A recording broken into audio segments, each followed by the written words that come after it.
ఇవన్నీ మాయం చేసి బలాదురుగా తిరుగుతామనుకుంటున్నారా? తిరగని ఈఎం జాగ్రత్త అని చెప్తా ఉన్నా.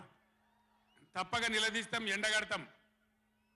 ఇంకో మాట, ఈ ప్రభుత్వాన్ని ఈ నల్లగొండ సభ నుంచి నేను హెచ్చరిస్తా ఉన్నా. ఇవాళ గోదావరికి ప్రధానమైన ఉపనదే ప్రాణహిత నది. ఇవాళ కూడా 5,000 క్యూసెక్లు నీళ్ళు వస్తూ ఉన్నాయి. అవి ఎత్తిపోయాలి, ఎల్ఎండి ఎంఎండి నింపాలి, రైతులకు నీళ్ళు ఇవ్వాలి. కానీ ఏం చేస్తాను? మేడిగడ్డ పోతాము, బూరుగడ్డకు పోతాం, బొందలగడ్డకు పోతాము. ఏ తోకమట్టు నాది మేడిగడ్డ అక్కడ. మీ బండారం బిడ్డ ఈ స్టేజ్ మీద కూర్చున్న నాయకులు మేము అవుతున్నామో, ఈ అసెంబ్లీ అయిపోయిన తర్వాత మేము కూడా అడిగి పోతాం, మీ చరిత్ర మొత్తం ఎండగడతాం. ఓ లంగ చేత పెట్టి పోయిన ప్రభుత్వాన్ని బదనాం చేయాలి, బట్టగాల్చి మీదేయాలని మేము మేడిగడ్డ పోతాం. ఏం బిక్తాం మేడిగడ్డ కాడ పోయి? ఎందుకు పోతున్నావు మేడిగడ్డకు? దమ్ముంటే నీళ్ళు ఎత్తిపోయి, నీళ్ళు ఉన్నాయి కాబట్టి డ్యామ్ పెట్టి కూడా నీళ్ళు ఎత్తిపోయచ్చు.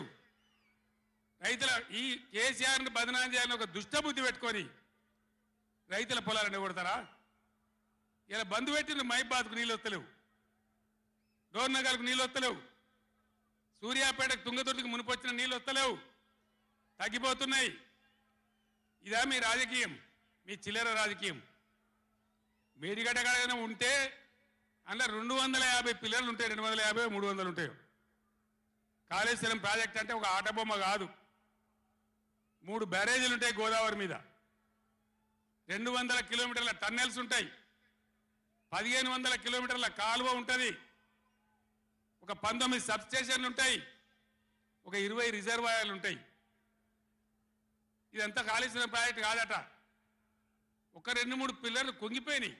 ఎన్నిసార్లు కుంగిపోలే? నాగార్జున సార్లు కుంగిపోలేదా? కడెం ప్రాజెక్టు గేట్లు కొట్టుకపోలేదా? మొన్నటిదాకా మూసీ ప్రాజెక్టు గేట్లు చక్కగా ఉండేదా? కొట్టుకపోలేదా? ఏదైనా పోతే సదరాలు దాన్ని మంచిగా చేయాలి, తొందరగా మంచిగా చేసి రైతులకు నీళ్ళు ఇవ్వాలి. కానీ మేము మేడిగడ్డకు పోతాం, బొందలగడ్డకు పోతాం, ఇదా రాజకీయమా? ఇది తెలివా?